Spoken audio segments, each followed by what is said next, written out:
Right principles. It is wise to know what comes first and what to do first.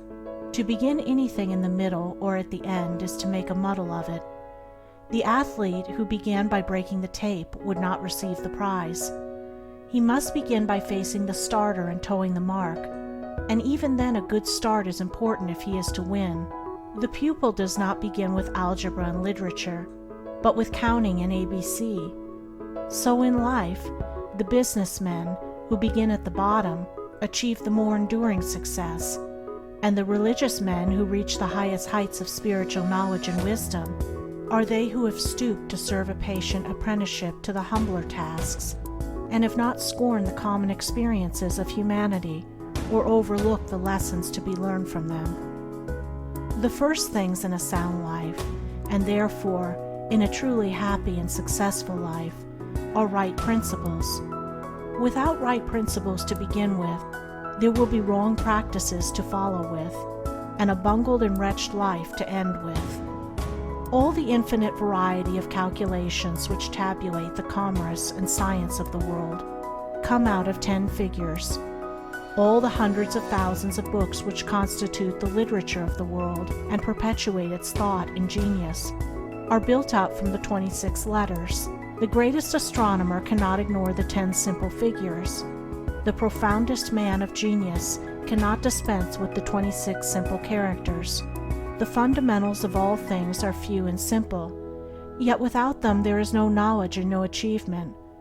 The fundamentals, the basic principles in life or true living, are also few and simple, and to learn them thoroughly and study how to apply them to all the details of life is to avoid confusion and to secure a substantial foundation for the orderly building up of an invincible character and a permanent success.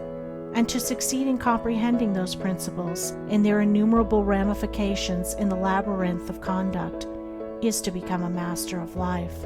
The first principles in life are principles of conduct. To name them is easy. As mere words, they are on all men's lips. But as fixed sources of action, admitting of no compromise, few have learned them. In this short talk, I will deal with 5 only of these principles. These 5 are amongst the simplest of the root principles of life, but they are also those that come nearest to the everyday life, for they touch the artisan, the businessman, the householder, the citizen at every point. No one of them can be dispensed with but at severe cost, and he who perfects himself in their application will rise superior to many of the troubles and failures of life, and will come into these springs and currents of thought which flow harmoniously toward the regions of enduring success. The first of these principles is duty. A much hackneyed word, I know, but it contains a rare jewel for him who will seek it by assiduous application. The principle of duty means strict adherence to one's own business, and just as strict non-interference in the business of others. The man who is continually instructing others, gratis, how to manage their affairs, is the one who most mismanages his own. Duty also means undivided attention to the matter in hand, intelligent concentration of the mind on the work to be done. It includes all that is meant by thoroughness, exactness, and efficiency. The details of duties differ with individuals, and each man should know his own duty better than he knows his neighbor's, and better than his neighbor knows his. But although the working details differ, the principle is always the same. Who has mastered the demands of duty? Honesty is the next principle. It means not cheating or overcharging another. It involves the absence of all trickery, lying, and deception by word, look, or gesture. It includes sincerity, the saying what you mean, and the meaning what you say. It scorns cringing policy and shining compliment. It builds up good reputations, and good reputations build up good businesses, and bright joy accompanies well-earned success. Who has scaled the heights of honesty? Economy is the third principle.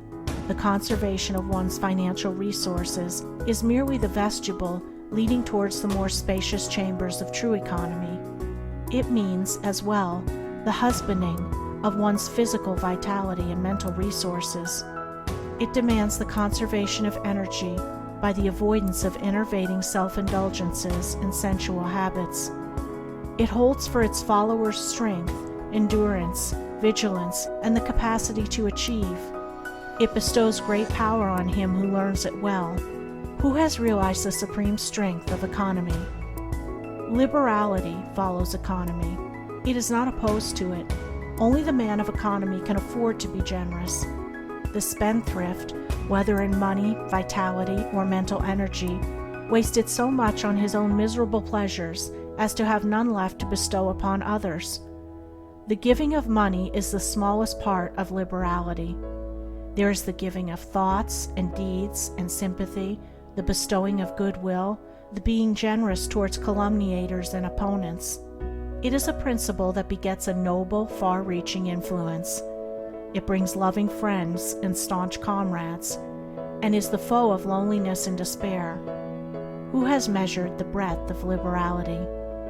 Self-control is the last of these 5 principles, yet the most important. Its neglect is the cause of vast misery, innumerable failures, and tens of thousands of financial, physical, and mental wrecks.